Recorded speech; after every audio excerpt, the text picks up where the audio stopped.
حدیثیں لکھنے بیٹھا. پہلی مرتبہ اس موقع پہ میں نے وہ حدیث پڑھی, اتفاق سے اس سے پہلے میری نظر سے نہیں گزری تھی.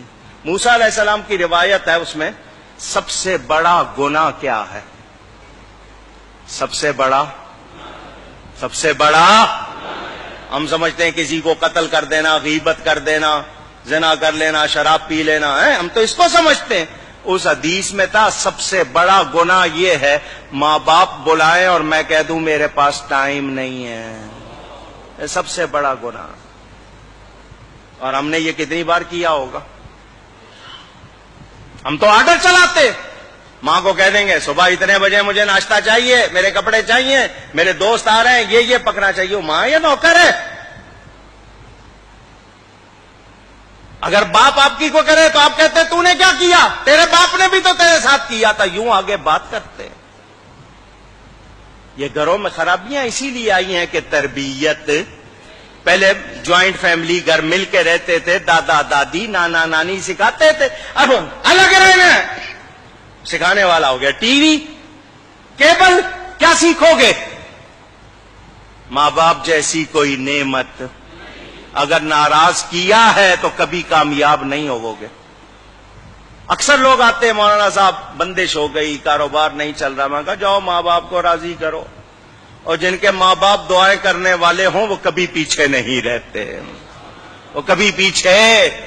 اگر ان کو ناراض کیا ان کو نیکی کر کے ان کو راضی کرو, دیکھو کاروبار چمک اٹھے گا. لیکن آپ ان کو ناراض کر کے سمجھ رہے ہو نہیں میں نے صحیح کیا تھا, پھر کچھ ملنے والا نہیں.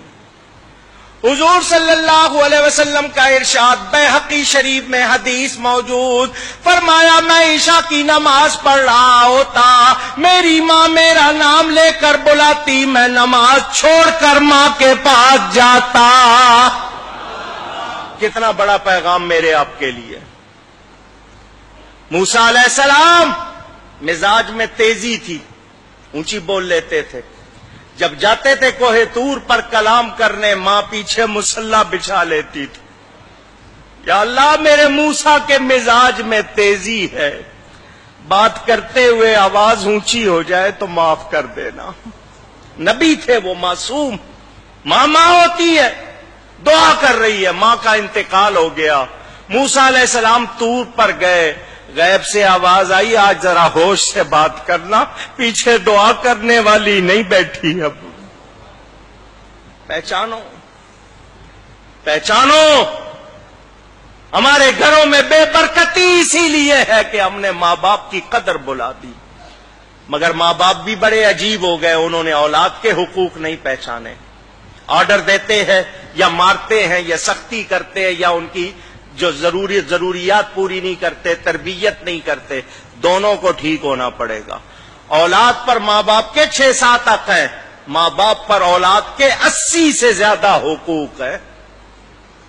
پتہ سیکھتے نہیں.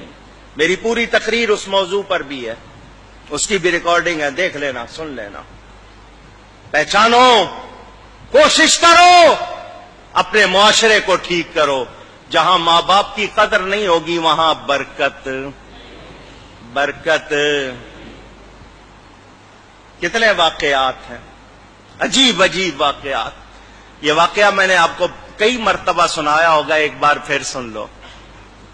موسیٰ علیہ السلام جا رہے ہیں, لمبا سفر ہے. اللہ نے فرمایا موسیٰ پیدل سفر کر لو گے یا سواری چاہیے؟ یا اللہ سواری مل جائے تو آسانی ہوگی. فرمایا یہاں ہمارا ایک بندہ ہے, جاؤ اس کے پاس, وہ تمہارے لیے سواری کا انتظام کرے گا. موسیٰ علیہ السلام چلے گئے ان کے پاس. وہ بندہ نبی نہیں تھا, اللہ والا تھا. فرمایا میں اللہ کا نبی موسیٰ علیہ السلام. اس نے قدر کی, عزت کی. حکم. فرمایا میں نے سفر کرنا, مجھے سواری چاہیے. اس نے بادل کو اشارہ کیا, اس بندے نے, بادل نیچے آ گیا. فرمایا اس پر بیٹھ جائیے, جہاں کہیں گے پہنچا دے گا. موسیٰ علیہ السلام نبی ہیں, نبی کے ذریعے اس کی شان دکھانی تھی اللہ نے, نبی کی زبان سے لوگوں کو پتا چلے. موسیٰ علیہ السلام بیٹھ گئے اس پر. بادل جب اونچا ہوا, یا اللہ اس بندے کو یہ کمال کیسے مل گیا؟ اللہ نے فرمایا موسیٰ اس نے اپنی ماں کی بڑی خدمت کی, اپنی ماں کی بڑی خدمت کی. اس کی ماں نے ایک دعا دی تھی. اس کی ماں نے کہا تھا یا اللہ میرے بیٹے نے میری کوئی بات نہیں ٹالی, تو اس کی نہ ٹالنا. اس نے میری کوئی بات کبھی ٹالی نہیں, تو اس کی نہ ٹالنا. بس ہم اس کی ماں کی دعا کی وجہ سے اس کی ہر بات کو پورا کر دیتے. اندازہ کرو. ماں باپ کی قدر پہچانو. اگر وہ وفات پا گئے ان کے لیے نیکی کرو, ہر دعا میں ان کے لیے نیکی کرو. جو صدقہ دو ان کی طرف سے دو, تمہیں بھی ثواب ملے گا, تمہارا ثواب کہیں نہیں جائے گا, ان کی روح خوش ہو جائے گی.